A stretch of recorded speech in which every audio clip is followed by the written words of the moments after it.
is coming up on the Jewish calendar, but what really is this holiday all about? Chef Rembrandt is the Assistant Executive Director of the Jewish Community Center in Springfield, and he is here to tell us more and cook up something delicious.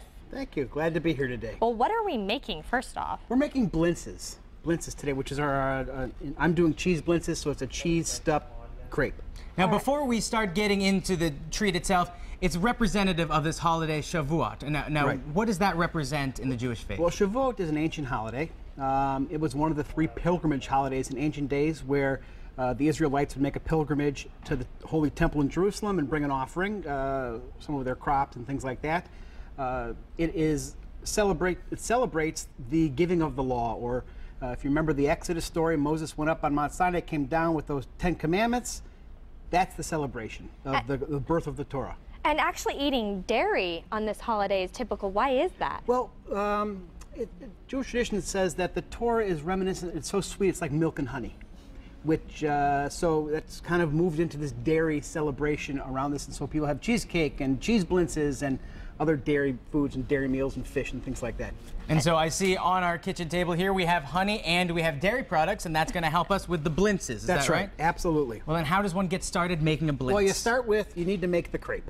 So I have the ingredients set out here, but we've already made some batter. So it's just eggs, sugar, flour, milk, water, little honey, and a little vanilla. And maybe a pinch of salt. And you put it all into a batter? I put it into a blender, whirl it up, comes out in a nice liquid batter like this. And then you have to put it into a frying pan. Put it in a frying pan. In fact, we can throw it in real quick.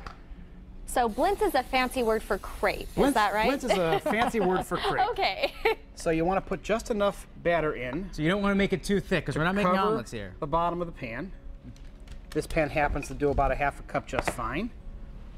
And just maybe a minute or 2 on each side. Just well, you don't actually cook the second side. There's a big argument in the blintz world.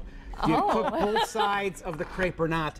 I don't cook the second side of the crepe, because what I do is once I fill it, then we fry it again. So I think if you cook the second side of the crepe, then you overcook the crepe. You're double cooking. Oh, okay. So I'm happy that it's contentious, though. I want to get to the bottom of it. There is some turmoil there, that's right. So on the argument side, you are on the side to not cook that second flip side. your crepe. Okay. I like yours because you're right. You only want to do it once on either side. That's right. So this is a finalized crepe we have here. Yep. So after you get your batter nice and hot, it ends up coming out looking like this. And then the hard part is not eating that Not right eating there. it because it smells really good. Exactly. But then we want to stuff the crepe. And in this case, we're using a cheese filling. This is just, ricotta and cream cheese with a little bit of sugar, sweeten it up. And you just... Now, is this the most traditional, Usually the most it's common the most one? often used stuffing. Some people make blintzes that are filled with jellies instead of cheese. What we like to do is actually make them with cheese, and then some people top them with fruit jellies. You can top them with maple syrup. My daughter likes to top hers with cinnamon and sugar. But again, using the dairy is representative of Shavuot. As the inside, right. So then it's just a simple matter of folding your crepe. Now, I guess in the blintz community, there's been some discussion about the frying. What about the folding, or is that the only way to fold it? Pretty much, that's the traditional folding method. You so fold it up like an envelope. The folding has no argument. That's right. No, there is no argument on folding. There is an argument on baking, though. Baking versus frying? Well, no, you have to fry them a little bit because you need to seal the crepe up. So the oil's getting hot right here, and we would, when the oil was hot, it's almost there. We'll put it in the oil. But now, when in the process would you bake? Well, what some people like to do is they like to bake it for a short amount of time, fry it for a short amount of time just to get it browned, and then they put it in the oven to get it chewier inside and melt the cheese a little more.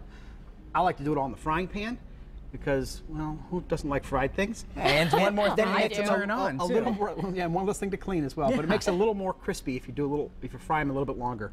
So when in the hot oil, about 45 to 60 seconds on both sides, it'll seal the crepe up, and it'll melt the cheese on the inside, and you get a gooey, cheesy, stuffed crepe. Oh, and it sounds delicious. Finishes up looking a little bit something like that. Something like Look those. at that perfect golden brown. Yeah, they come out beautiful. They taste great, and if they're just a little crispy and soft, and when they're hot, the cheese kind of melts in your mouth when it comes out as well. So you really get that super dairy taste. And if you were saying earlier too, if you want to accent it a little, you can put a little fruit jelly or jam on there too. Well, Jeff, thank you so much for stopping by today. I Thank you cannot for being wait here. to thank dig you. into those. If you want a copy of this recipe, or if you want to learn more about this traditional Jewish holiday, you can visit us online, mymassappeal.com, later today.